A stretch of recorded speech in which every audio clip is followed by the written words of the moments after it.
Ding, ding, ding. What's going on, team? It's Ricky with Learn, Plan, Profit. Hope that you guys are all having as good of a morning as you can as the market is down another whopping 5.8%. CPI data report came out. We live streamed it. It was actually a pretty entertaining live stream just because of how things played out.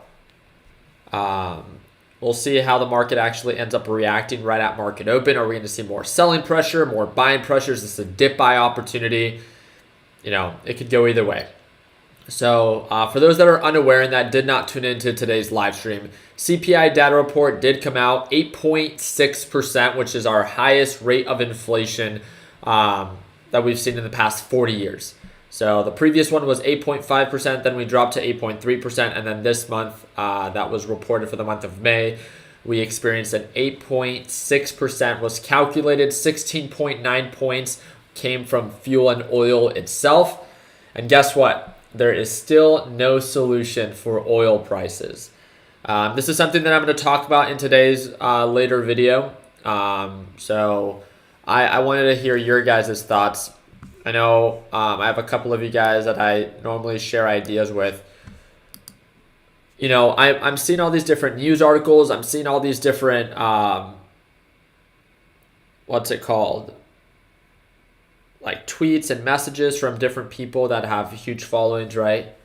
This is the part that I do not understand. And please correct me, like if I'm wrong, if I'm not understanding this correctly, let me know.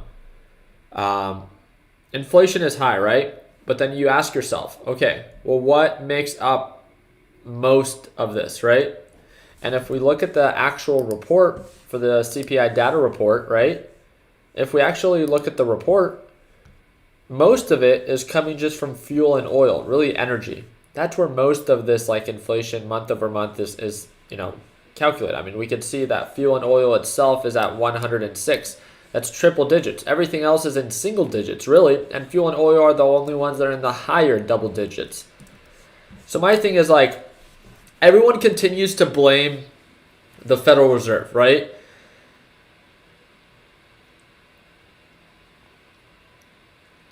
They say that we need to take a more aggressive approach in raising interest rates.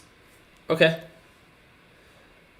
That is, in my opinion, in every avenue that, like, if retail is going up, if transportation is going up, that has nothing to do, in my opinion, with,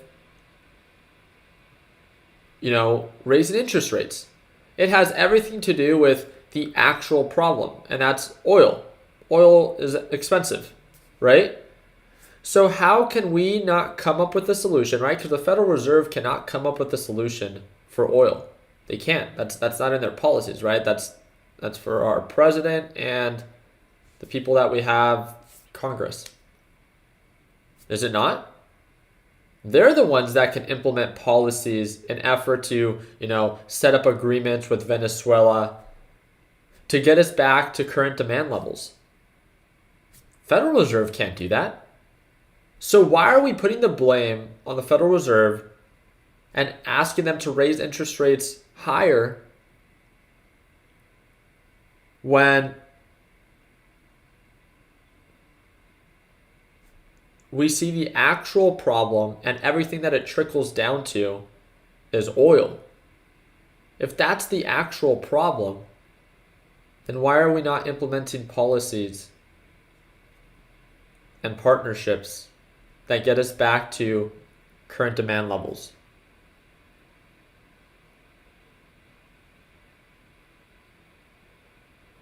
The U.S. produces oil. Yeah, to some degree. Not to the extent that we import oil in. I get it. That we have ways and ways that we can produce oil ourselves. But we've never been solely dependent on ourselves, if I'm not mistaken. Right? Yeah, we could pump in Texas, but it's not normally something that we do, right? If I remember correctly, I think they originally said that they are going to be pumping oil in the United States, and even with however much they were pumping, it was about 1/20th of demand. The supply that we're going to provide is 1/20th of the current demand month over month.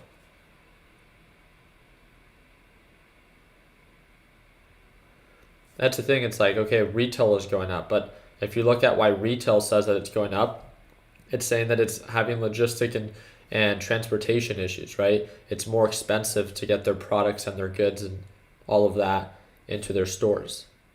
It's a big contributor to why their outlook doesn't look good. Why are transportation services going up? Oil. Well, it's more expensive fares, but it's not just more expensive fares, it's more expensive fares because gasoline prices are eating into their net margins. And as a business, you can't blame them for wanting to raise their prices so they still stay somewhat net positive.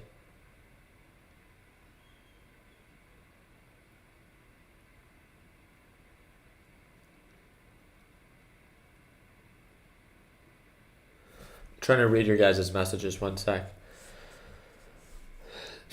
Green energy just needs to accelerate. That is not a solution. That is not a current solution for our current problem. Even Elon has said it, that there has to be things put in place right now. Although EV, yes, is for the future, right? Sure. That will not fix our current problem at all.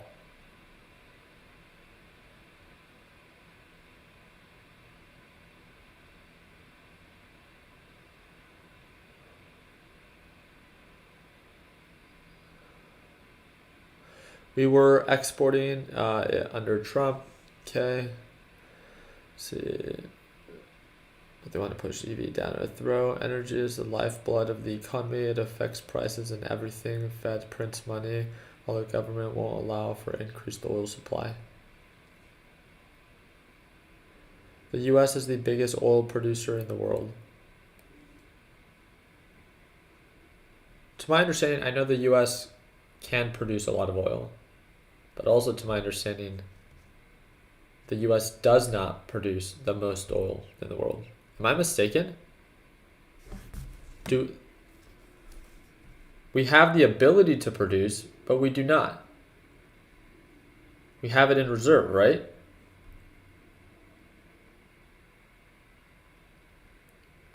U.S. was producing, not anymore. The U.S. is not the biggest producer.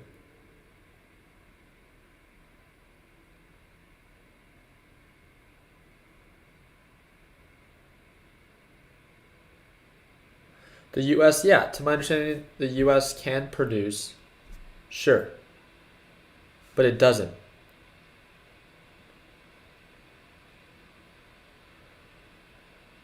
They are waiting for the order to start producing again. We have the largest reserves. Yes, I've heard of that.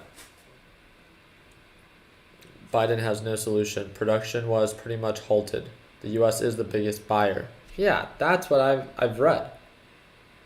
The U.S. is one of the biggest importers of oil.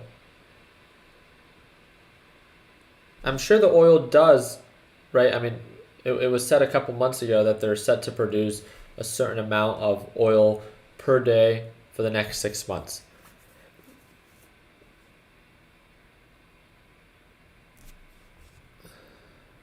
Okay, so I'm getting mixed. Something I'll have to look more into.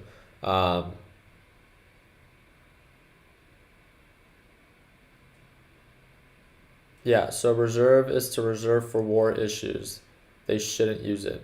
That is my understanding. Yes, the US can produce a lot of oil, but to my understanding, all it produces, it puts it into reserves. An effort that if there's something like war, that it could supply itself.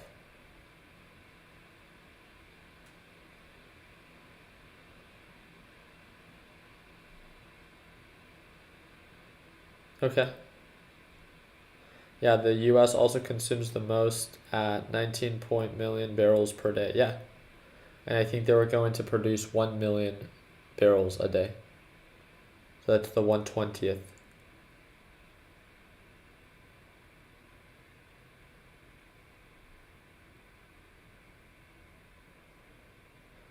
Venezuela has the biggest reserves.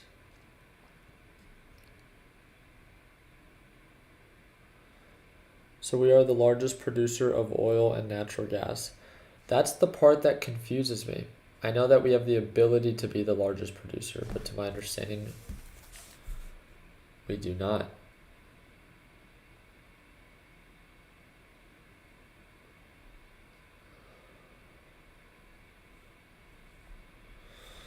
Okay.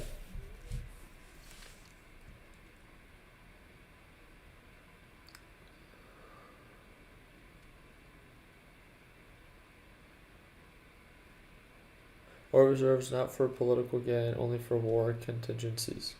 That makes sense. We produce a lot. We are not number one. An environmentalist issue.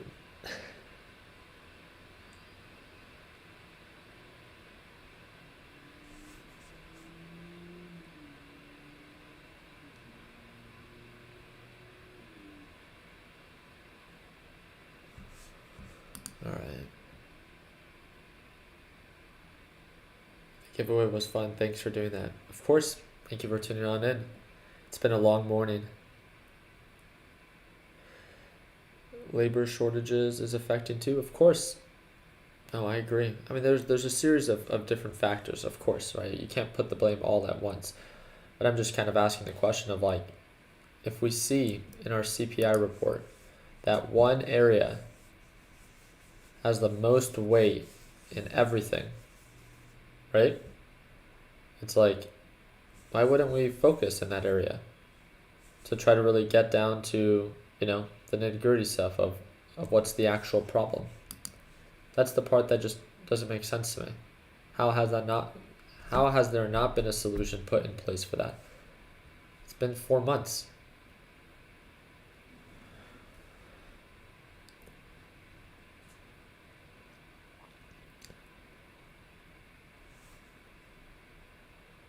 So TQQQ not going down. It's trying to hold its support, but it's definitely not going up. Still trading below the EMA line. This is definitely a day where, again, if direction like this continues, it's a day not worth trading. Don't try to predict the bottom. We're still trading below the moving average. We're still trading below the EMA. It's going to be very similar to yesterday, right? That if direction is not in your favor, what's this crazy concept that we have? Just let it bleed. Let it bleed. Let it sell off. I don't care. $27, $24, $20. I do not care, right? My job's not to predict the future. My job is just to prepare it. This is why we stay light with our position. So yeah, sure, it bleeds. Yeah, sure, it hurts. But guess what? We can come back and get it at a better price point later on.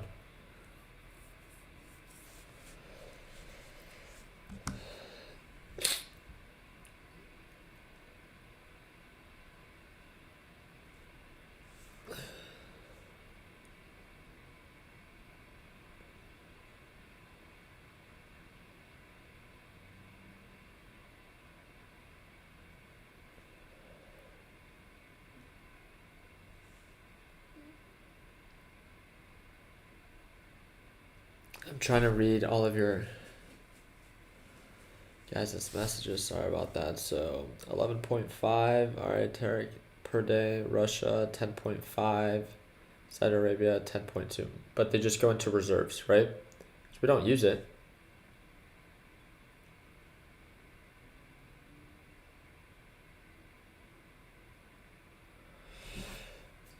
I'm not trying to get into political things with if you don't like Biden, trust me. I mean, there's two sides of the spectrum. People really don't like one another from either side. I agree that both sides have issues, nonetheless, right? We don't have to. I mean, this is not a political party, right? It's good to have your opinions, right? It's your right as an American, but we're not here to convince you to change political parties. It should be insignificant or irrelevant to what it is that we're doing.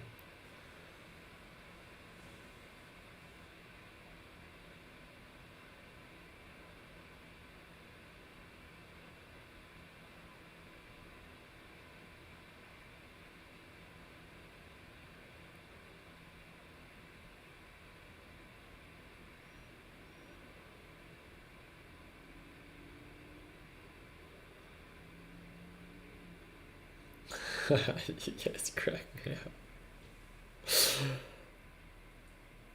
This is not a political party. This is an LBP party, of course. There it goes. TQQQ showing signs of a support at the EMA line. Not too shabby.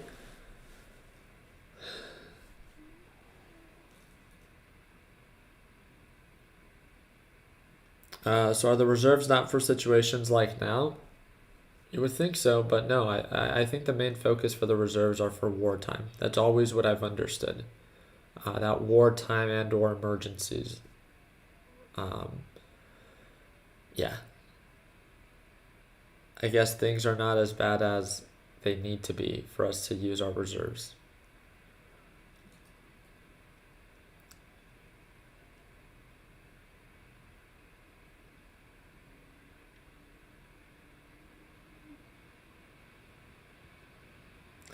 Reserves is the last resort. Biden has released some of the reserves. Yeah, he releases 1 million barrel per day, and the consumption per day is 20 million. So 1/20th is what he releases. It's like putting a band-aid on a wound where, you're bleeding out.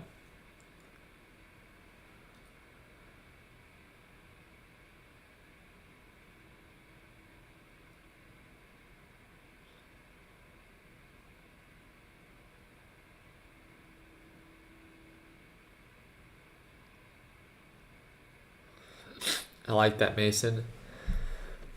Figure out how to make money from their actions. And Steph, I mean, again, I can't imagine any of us being too surprised. Being completely honest, market being down 5 or 6%. I actually thought it would be a lot worse if we saw an increase of 8.6% in inflation. I'm just being honest myself, right? Also, if the market didn't sell off the way that it did yesterday, right before close, imagine how bad it would have been to experience that all at once, because it would have been the 8% plus the 6%, right? So think of that reaction, right?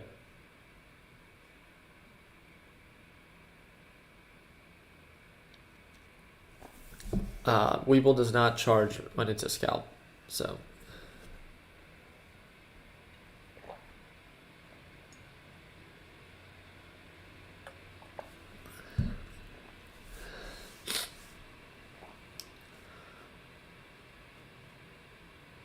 Not surprised, just disappointed. I agree. I think we're all disappointed. Definitely. There's no other way to put it.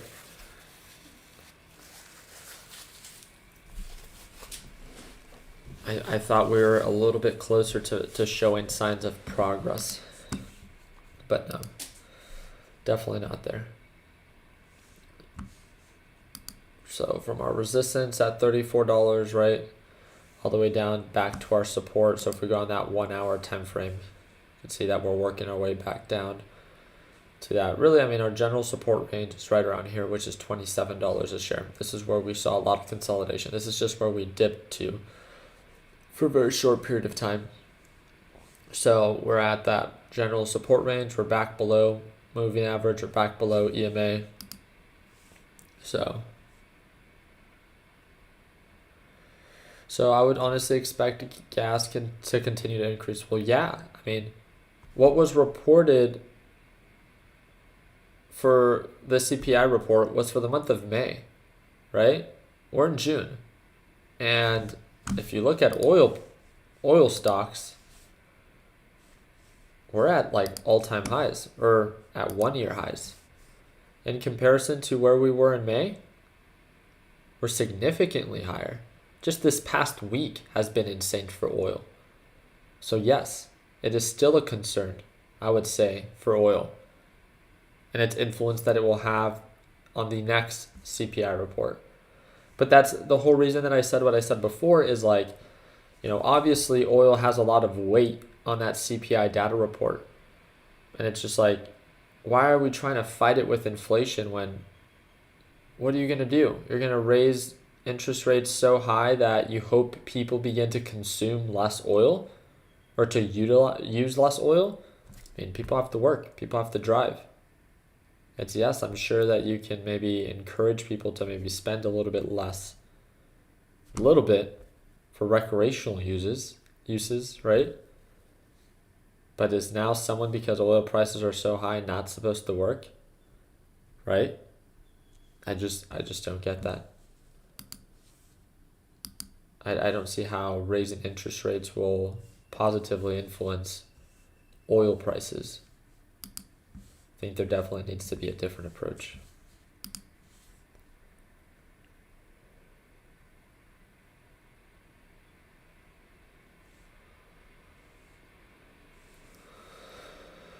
So I see a couple of you guys asking me why won't I trade SQQQ?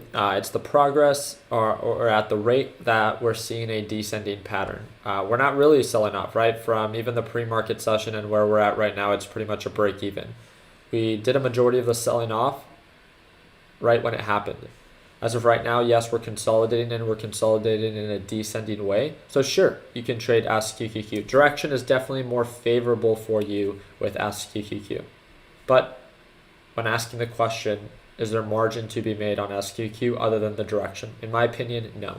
We're showing a lot of signs of consolidation. It's not like it's continuously making lower lows and lower highs. If it was, then yes, definitely an SQQQ day. It definitely can get there. I'm just saying that it's not there now, because we're still at that same generalized support or general support level that we were pre-market. So if I'm seeing no progress at the rate that it's selling off, then why would I partake in something that is already super overbought?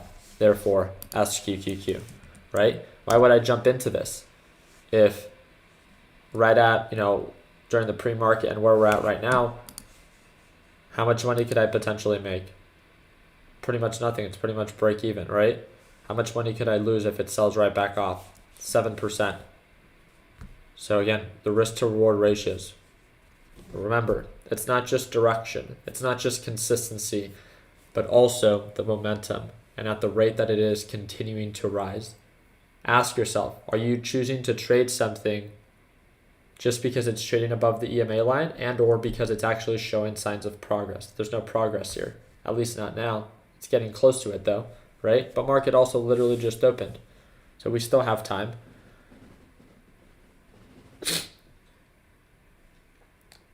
Why won't you short sell? Oh, I will. I have before. I'm just very, very selective with when I choose to short sell. SQQQ is like shorting the NASDAQ market, and I would trade that normally pretty often, just not at overbought levels. I just view it to be too risky. I just choose not to do it. My thing is I don't want to get caught at the very top of something as it's already overbought. If you look at SQQQ on the big charts, it's very overbought. And I just would hate, not for myself, but for beginners, thinking that SQQQ has to continue to rise. And then if the market does begin to recover, then you get caught at the very top of, of a reversal of a decaying ETF that tends to sell off more than it rises.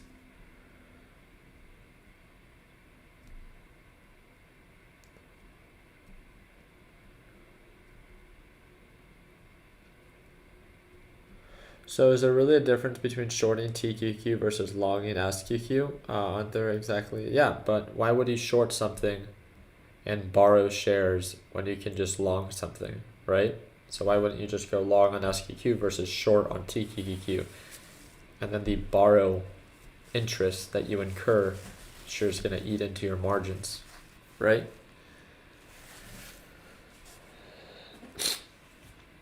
But there it goes. Although we did make new highs for SQQQ, it's like, what momentum do we have in our favor? Are we continuously making higher highs? Is there good momentum?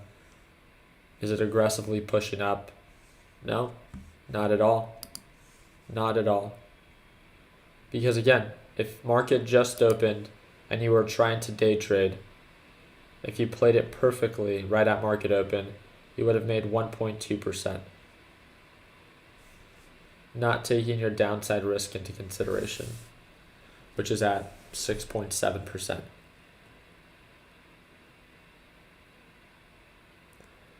I just don't see the momentum on SQQQ. But also, it's super early within the day. I know things can change. If there begins to be more selling pressure, then sure. we can follow up with it. The next Fed meeting will be important. It might help the market bounce back, or quite the opposite. That's kind of the scary part for the next Fed meeting. That's all I've been thinking about after the CPI data report was released. This is why I'm having this conversation with you guys, because people continue to stay, oh my God, they need to raise interest rates 1 basis point. Not just half a point, but a full point. But I just continue to scratch my head of like, that's like me going to a doctor and being like, hey doctor, my shoulder hurts. Okay, well, maybe you should go get a massage, right? But little does he know that, like, I play baseball, right? I'm throwing out my arm every day. If the actual root of the problem is something else, then why are we trying to target it with alleviating stress in a completely different area, right? We need to get to the root cause of the problem. And I don't think raising interest rates any more aggressively to bring down oil prices to be that solution. Again, that's just my opinion.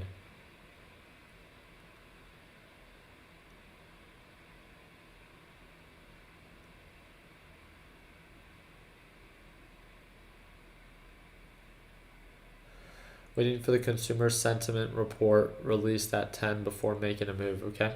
So just a couple more minutes. But yeah. SQQQ at 55.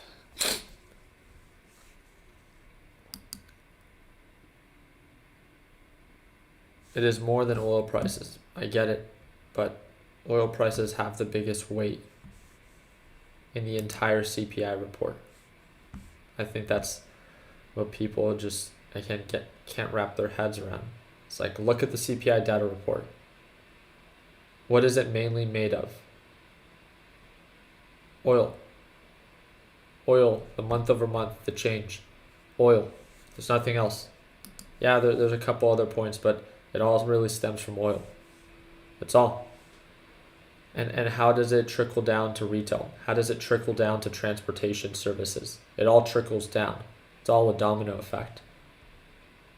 It's oil. That's it.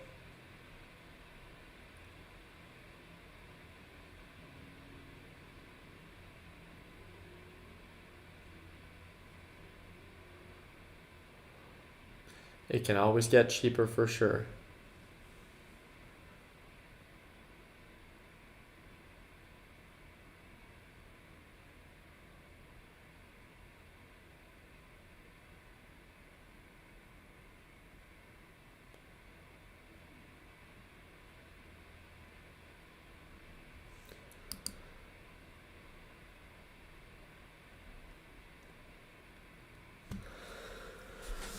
All right.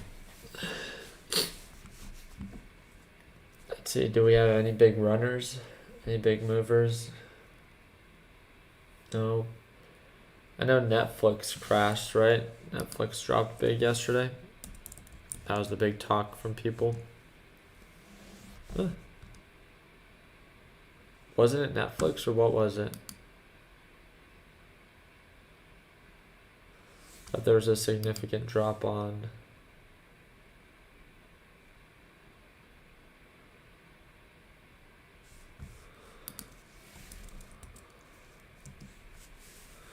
What was that tech stock that tanked yesterday? Ooh, Amazon down 4.34%. Oh, DocuSign. It was DocuSign. 22.1%. Look at that beauty. Jesus, what a disaster. From $314 a share all the way down to 68. That's disgusting.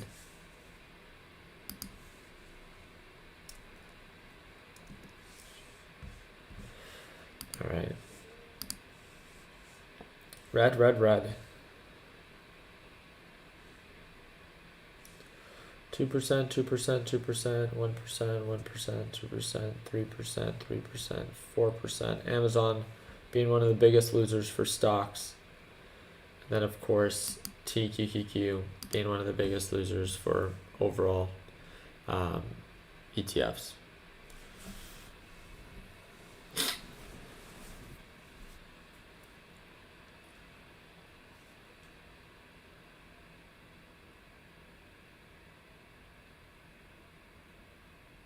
So shelter's the single biggest component of the CPI, 33% of the index. Are you saying that shelter has the biggest weight or has the most weight on it? 5.5% year over year, with rents being up 15.4% over the last year. Home price has gone up a record 20.6%. Yeah.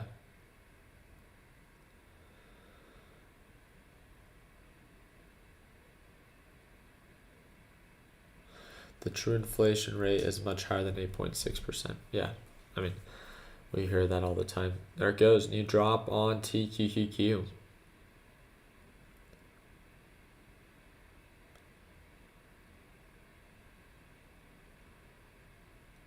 Has Amazon been tanking since the split?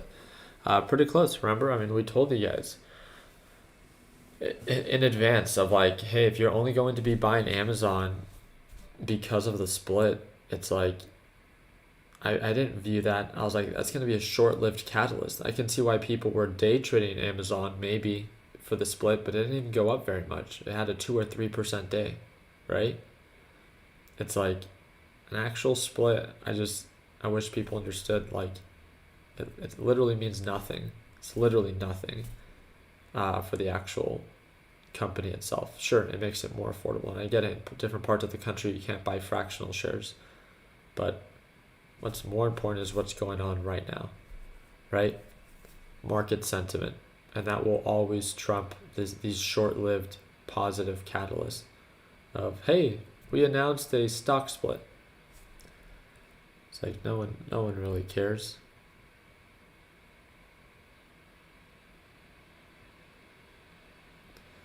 There it goes, 9% on the day. 27.23.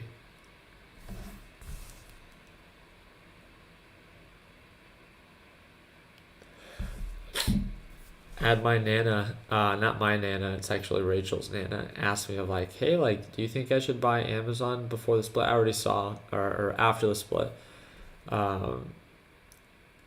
And I was like, I think maybe you should wait because we're at a critical point with TQQQ and the EMA on the day chart, right? We're waiting for confirmation of reversals. Like things are either going to get a lot better soon and or we're going to make new lows. And thankfully we waited because look at this.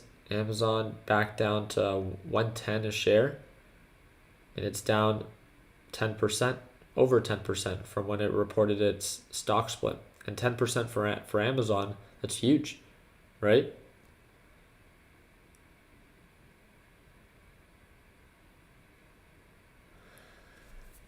So might have to sit out. Don't feel comfortable trading the SQs. Yeah, I mean, SQQ should be doing a lot better now. It has its direction in its favor.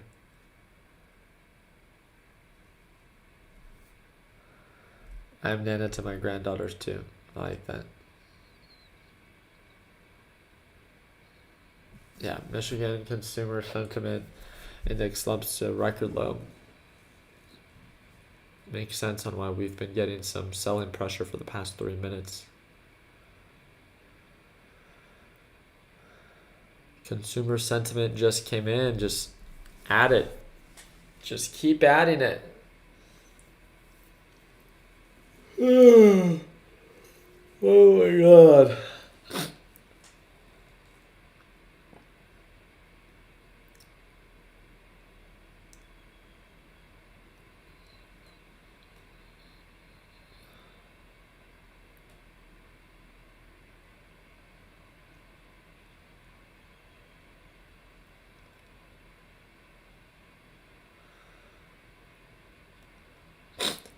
Yeah, I would say that SQQQ, at least for the past 3 to 4 minutes, had some pretty good momentum.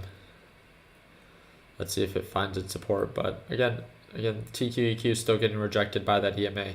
So overall market sentiment's bearish, no question about it. My question was just more of like, I just feel like a lot of people are going to be entering SQQQ, and I hope that you understand the difference from a day trade and a swing trade. I would hate for your day trade to not go according to plan. You turn it into a swing trade, and for whatever reason, the market recovers, and then you end up getting caught on the wrong side of things. So if you're going to trade SQQQ, you have to understand that it's more bearish than it is bullish. And you have to be really good at managing your risk and managing your position size.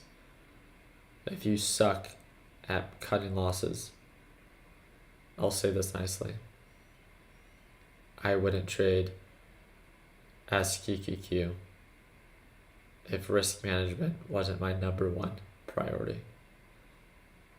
That's all.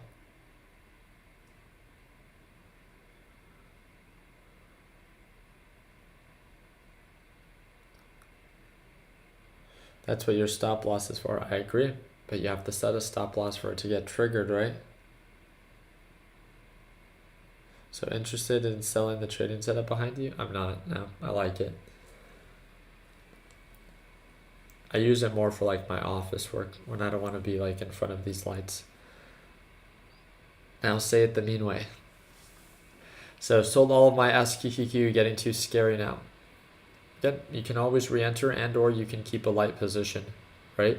So you shouldn't be scared to take a trade if you decide to trade SQQQ. My thing is like, I don't want to encourage our beginner traders to trade it when I know that the risk management might not be the best. That's all I want you guys to know. If you're a little bit more experienced, if you feel like you could handle it, do it. Sure, have fun with it. Make some money today.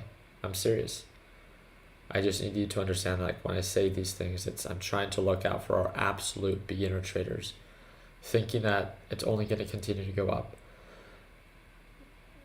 And all of a sudden, when it doesn't, they end up bag holding, and then they start asking the question, well, do you think it's going to come back?